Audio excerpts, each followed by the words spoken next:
Are you a graphic designer dreading the work you used to love? Your creativity feels caged and every project seems just like the last. But what if I told you it doesn't have to be this way? In this video, I'm going to talk about 6 reasons why graphic designers lose their passion for their work, and more importantly, how to reignite that creative spark and transform your daily grind into something that lights you up once again. There's a lot to get to in this video, so it's going to be a bit rapid fire. If you want to dive into more detail on a specific topic, please let us know in the comments. Before starting out, if you're new to this channel, my name is Colton, and I'm one of the co-founders of Kick-Ass UX. We help graphic designers level up their careers by adding UX to their skill set.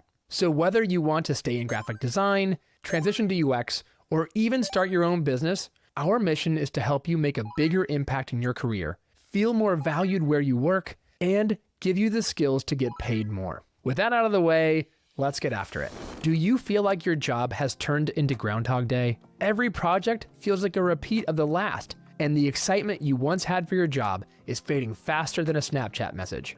The lack of variety and challenging projects not only kills your creativity, but also your motivation. You might start questioning your career choices and feel increasingly frustrated with the monotony. But here's the good news. If boredom is what's causing you to lose passion for your job, here are 3 things you can do to reinvigorate your career. 1. Seek out projects outside of your regular work that challenge your skills and push your boundaries. This could be something as simple as redesigning your favorite movie poster or taking on a pro bono project for a local nonprofit. You could also allocate time for personal projects or collaborations that allow for full creative expression. Number 2, put your own arbitrary constraints on your project. When all options are available, it can get overwhelming. It's choice paralysis. This usually means that we default to what's familiar rather than push our creative boundaries. Here are some constraints you can try out. Try time boxing your design to only 30 minutes. Only use one color. Only use 2 words. Or create your next deliverable as if you were a cat.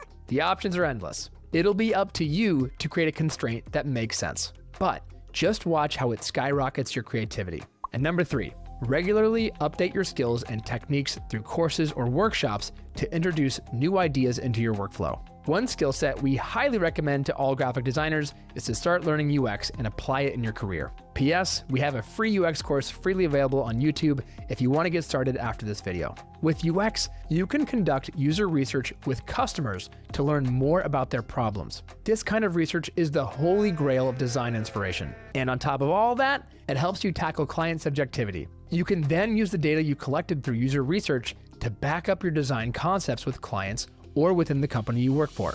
Which brings us to the second reason why graphic designers lose passion for their jobs. We've heard some version of this from many graphic designers. Why does it feel like others don't value my work? Why does it feel like I'm not making any impact in my career? As a graphic designer, it's easy to get caught up in making things look pretty without seeing the bigger picture.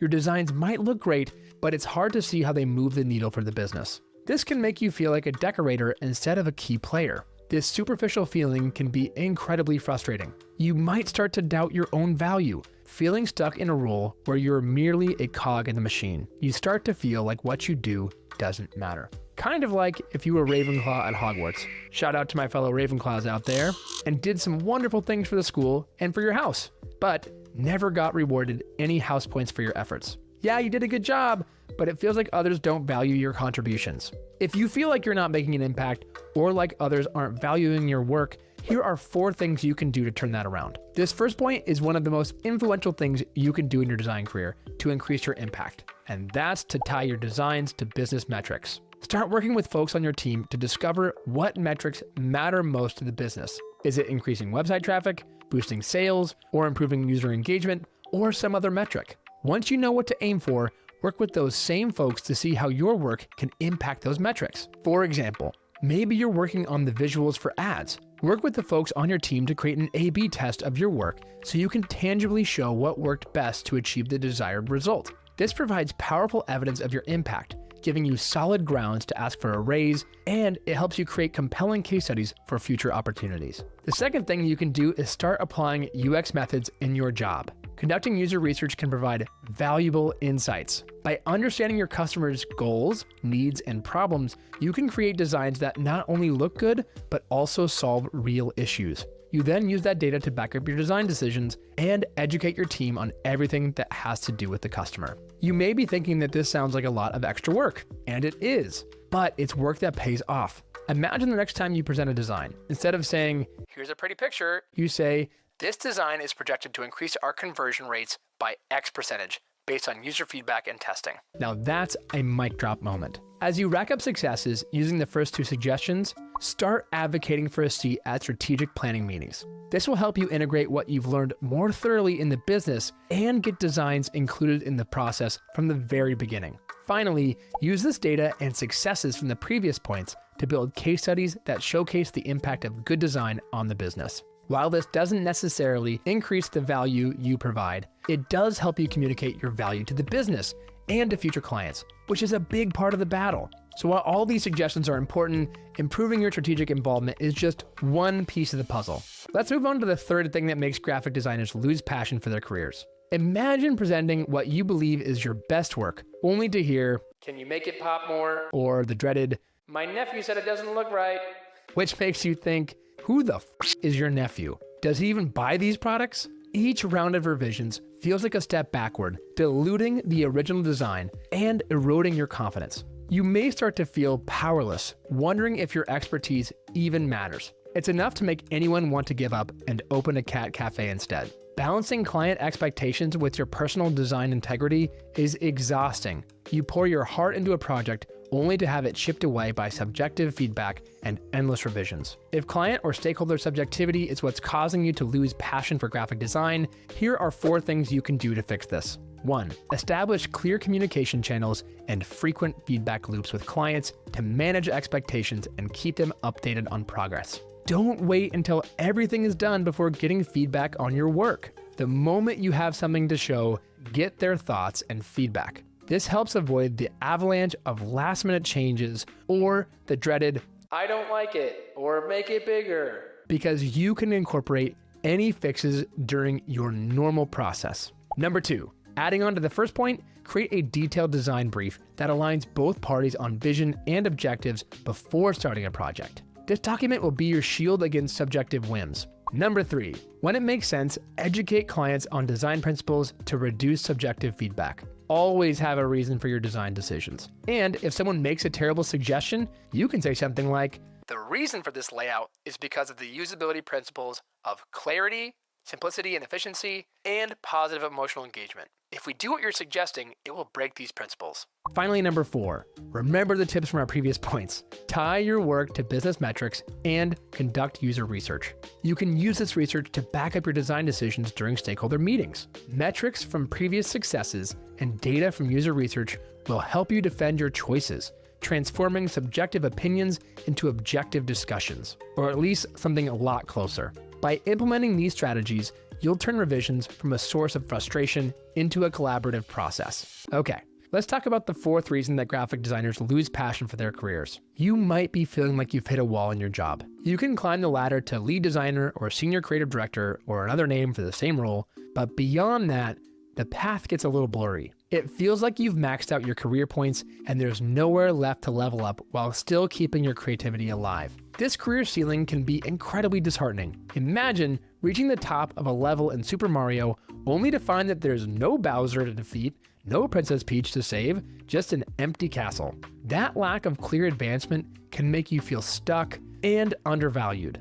If a career ceiling is what's making you lose passion for graphic design, here are 3 ways to get beyond it. First, continuously learn and adapt to new tools and methodologies to enhance your career opportunities. This includes gaining marketing, copywriting, and/or UX and UI skills because these can open up new avenues for growth. Picture yourself not just as a graphic designer, but as a versatile design ninja, mastering new techniques and tools to stay ahead of the curve. This will make you more and more irreplaceable as a designer and will increase the value you can offer a business. Number 2, consider switching into UX/product design because the career ceiling is much, much higher and the pay is better. This one's a bit controversial because the UX job market is f***ing insane right now.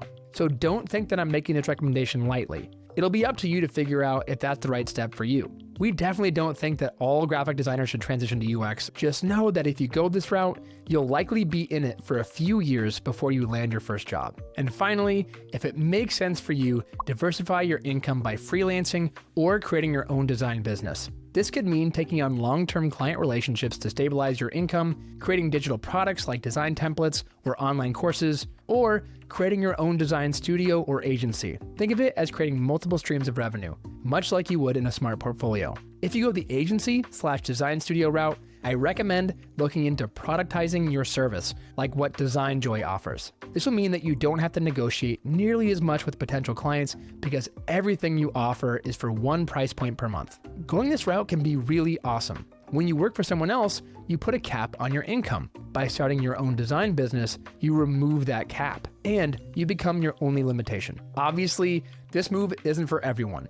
But if you're motivated, this can be an excellent option. We've had a few students from our program who have gone this route and are kicking ass and taking names. By taking these steps, you'll not only break through the career ceiling, but you'll also carve out a path that allows you to stay creative and make more money. It's about redefining your role and continuously pushing the boundaries of what you can achieve. Now that we've tackled the issue of career advancement, let's move on to another crucial aspect: how to make more money as a graphic designer. You may be thinking that graphic design is your passion, but let's be real. Passion does not pay the bills. Many designers find themselves caught in a cycle of low pay rates and budget cuts, feeling like they're constantly underpaid regardless of the value they bring. Freelancers face the added stress of inconsistent income and the never-ending hustle to secure new clients. Imagine working late nights to meet a tight deadline only to be paid peanuts for your efforts, or dealing with scope creep where the client keeps adding just one more thing,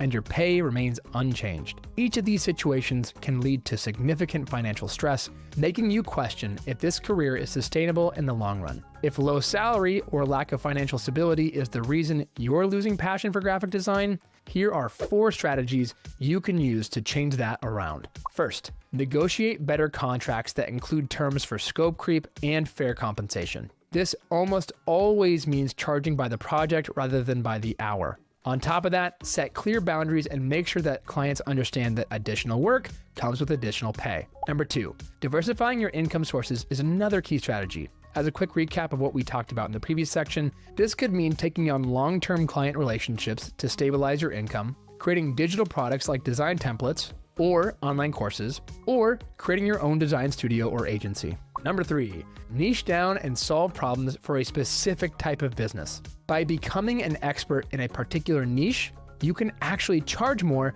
because you understand that industry's unique challenges and needs. Additionally, you become far less replaceable because you have the knowledge and skill set that few others possess. And number 4, if you hadn't already heard me repeat it enough, increase the value you bring to companies by tying your work to business outcomes and metrics. And start conducting user research to better understand the customer and their psychology. By showing how your designs directly impact the company's bottom line, you can push for a higher salary, and again, you become less replaceable. In fact, one of our students did this while she was in our program, and she got well above a 10% pay raise in her graphic design job before she even graduated from our program.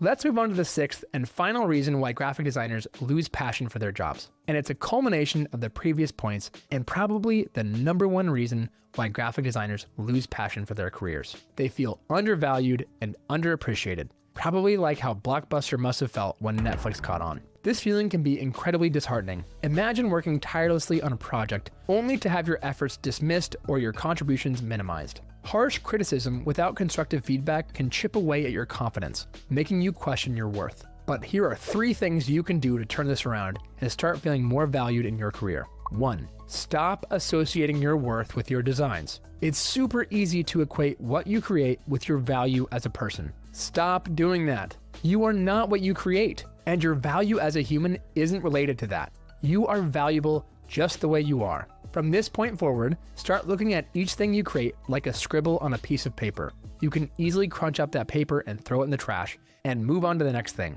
It was fun to make, but it doesn't dictate who you are. This sort of belief helps you shift from a fixed mindset to a growth mindset. Number 2, and I know you're probably sick of hearing me say it, but you need to start tying your work to business metrics and outcomes and use UX methods in your job. You'll be able to directly show your impact on the business. You already know the rest from the previous sections. And number 3, up your communication game. One of the best skills you can improve is your ability to gain support for your designs. And you do that by how you talk about and present your work. When you're able to talk through your designs and get everyone on the same page, you help the company align on a direction and save them time arguing over what you could do. This is why it's so important to establish clear communication channels and have frequent feedback loops with clients. This helps manage expectations and keeps them updated on progress. Then, when it comes time to present your final designs, there won't be any surprises because ideally everyone will already be on the same page. If you haven't already, I highly recommend reading Articulating Design Decisions by Tom Griever.